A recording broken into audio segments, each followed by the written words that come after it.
The vagus nerve is all the craze right now in the world of healthcare. In fact, if you do a quick Google search searching the term vagus nerve, you're going to find thousands of hits on the internet coming from health experts, leading health providers, health practitioners, all talking about ways to hack the vagus nerve to improve your overall quality of life and improve your level of health.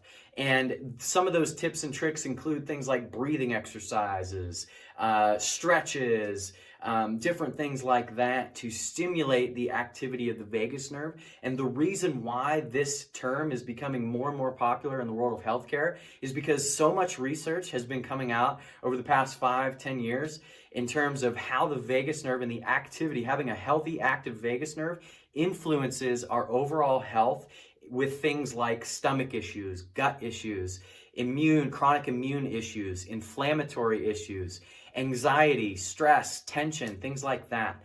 And in this video, if you're somebody and you struggle with any of those things, and maybe you've tried, removing gluten, you've tried removing dairy, you've tried doing health sensitivity tests, doing different things like that, and while those things are beneficial and they may have helped a little bit, you may be missing out on one of the biggest things that you haven't tried yet in terms of how chiropractic care can hack the vagus nerve to improve your overall health and wellness. And I've had many patients over the years that have had improvements with things especially related to immune issues, digestive issues, better sleep, less stress, less anxiety, handling stress and anxiety better by neurologically focused chiropractic care, which in my opinion is the best and most effective way to influence your vagus nerve. And I'm going to talk about how that is in this video.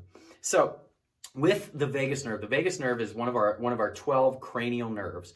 And the reason why it's a cranial nerve, meaning that it comes out of the cranium, out of the brainstem. And the term vagus actually means wandering. So, like Las Vegas, people wander around Las Vegas. That's where they came up with that term, I guess. So the term vagus means wandering because the vagus nerve comes out of the brainstem, out of the neck, goes all the way down into the mid-back area, and it influences and it innervates into our heart, our lungs, digestive system, immune system, and so forth. So when we look at the nervous system from a global standpoint, our nervous system really has two different modes to it, okay? It has fight or flight stress mode. That's also known as sympathetic mode that's the nerdy word. But all you need to think of is we have stress mode, fight or flight, okay? And then the other mode that our nervous system has is rest and digest. The nerdy term for that would be parasympathetic. And those two sides of the nervous system one is functioning at one time or the other. You can't have both functioning. You're either in stress mode or you're in rest mode. And it's kind of like, I think of it like driving a vehicle. If fight or flight stress mode is like the accelerator on your car, like the gas pedal, then the rest and digest, calming, parasympathetic side of things is like the brake pedal. And we all know that if you're driving a vehicle, you can't be on the gas pedal and on the brake pedal at the same time. It's either one or the other. Otherwise, you're not going to go anywhere. And that's how our nervous system works too. So the stresses of life, okay, whether it's stress like work stress or relationship stress or financial stress or school stress or, bullying stress for kids at school, all of those stressors cause our nervous system to be more on the gas pedal, more in fight or flight mode. But there's other stressors that we are often overlooked, especially when you talk about kids, and that is like the birth process, physical stress, okay? Kids learning to walk, they're falling down, they're falling on the playground, they're bumping their head, they're all, tripping down steps, all of those things. And then kids get into sports, you're playing football, you're wrestling, you're, doing karate, all these different things. Those are physical stressors on the body. And then we have chemical stress on the body too. So that's diet, things like gluten. We all know gluten can irritate and create inflammation in the body and stress on our body. So those are often, and there's many other stressors in terms of diet too, red dyes and processed foods and all those different things. But we oftentimes overlook some of those other things and we just think of stress as like, oh, I'm stressed at work.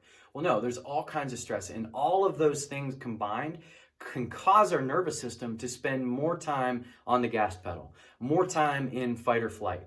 And the most overlooked thing in healthcare, in my opinion, especially when you talk about chiropractic, is the term subluxation, or that's what we in our office are looking for. When anytime you go to a chiropractor and they make an adjustment to your body, to your spine, we're actually doing that because your spine protects the nervous system.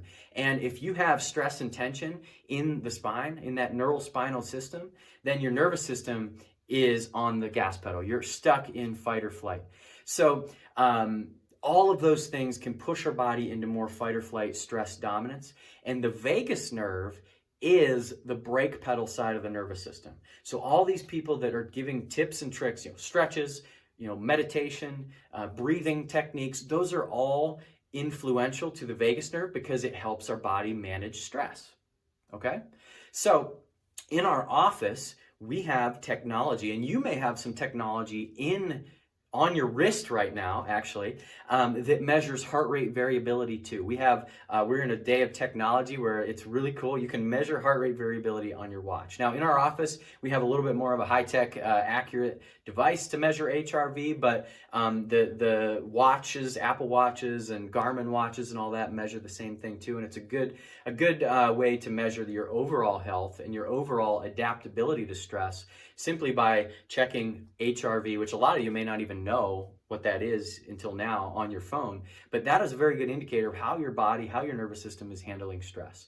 So when if you're a person that you struggle with digestive issues, inflammatory gut issues, chronic immune issues, sleep issues, stress issues, anxiety issues, then HRV is a thing that you definitely want to be monitoring. And the higher your HRV is, the better you're going to notice your overall outcomes in your health.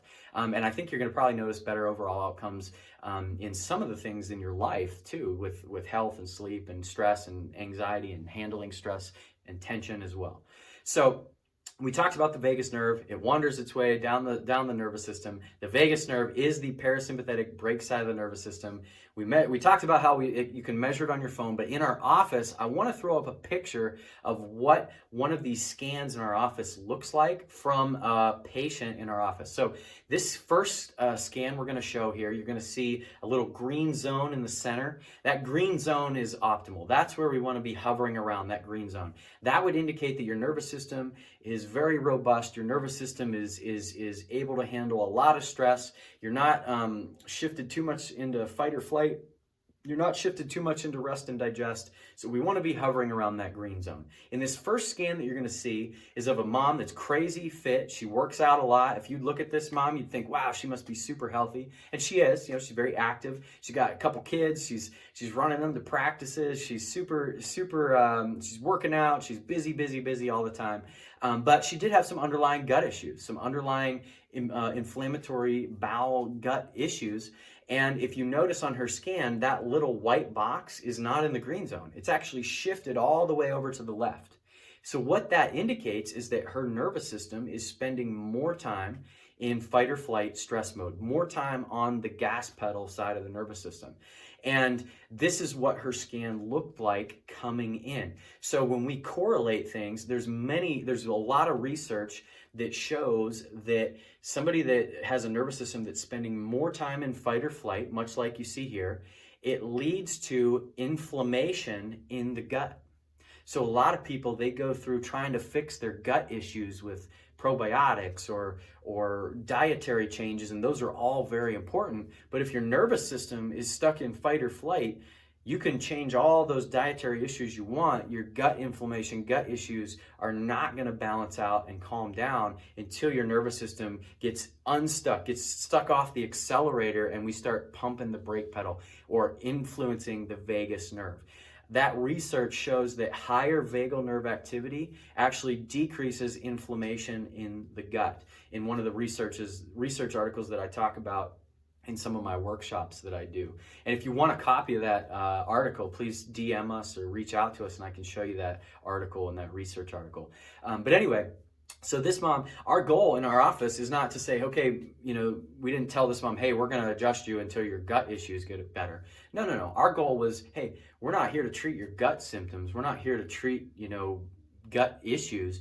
That's what medications are for. We're here to try and balance the nervous system. Because if your nervous system can go from spending a chronic amount of time in fight or flight to more rest and digest, Your body's going to digest better. Your immune system's going to be able to rid itself of inflammation better. Your body, your nervous system is going to be calmer, more relaxed. So that was our goal with every patient, but with this patient in particular is let's balance the nervous system. And that's what our care plan was designed to do. Now, this second scan that you're going to see here is a little bit different, okay? This is of a 2-year-old, the little one here.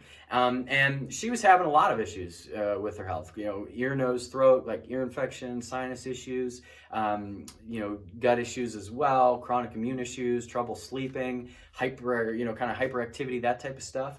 And you notice her HRV, it's not shifted way to the left, it's not shifted way to the right. Her HRV is actually way down below the green zone. It's actually balanced in the center, but it's way lower than that green zone up at the top. And that's an indication that her nervous system is just a low battery. It's just worn out, it's fatigued. It can't handle all those stresses of life. And when you talk about a 2-year-old, they're going through growth spurts, they're getting molars in, on top of all the other stressors that we talked about before. So her battery, it's like your cell phone battery. If that cell phone battery is low, you can't be just firing off and doing all these apps, you know, playing Spotify and doing TikTok videos and all that, because your battery's already low. You got to conserve that battery. So in this little kiddo's HRV, it's no wonder that her nervous system and her immune system and her digestive system were really struggling, because her nervous system in general was just fatigued. It was worn out. It was exhausted. So same concept. Our goal with this little girl was we need to build up those reserves a little bit. We need to take that stress and tension with neurologically focused chiropractic care.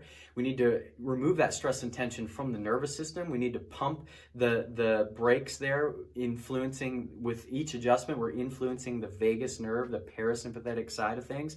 And that allows that battery life to fill up a little bit. So that their nervous system can handle those stresses of growth and development that little kid was going through, on top of all the other things that they're experiencing in life as well, these other stressors that we're experiencing too. So I hope this was a great explanation for you all, and it made sense, breaking some of these words down. Please feel free to Google the vagus nerve, and if you have any questions, if you have any reason you want to reach out to us and see and get some scans to see if we can help influence the activity of the vagus nerve for you or your child, please reach out to us. We'd love to help you. Thanks for joining me today on today's video, and I look forward to talking with you next time.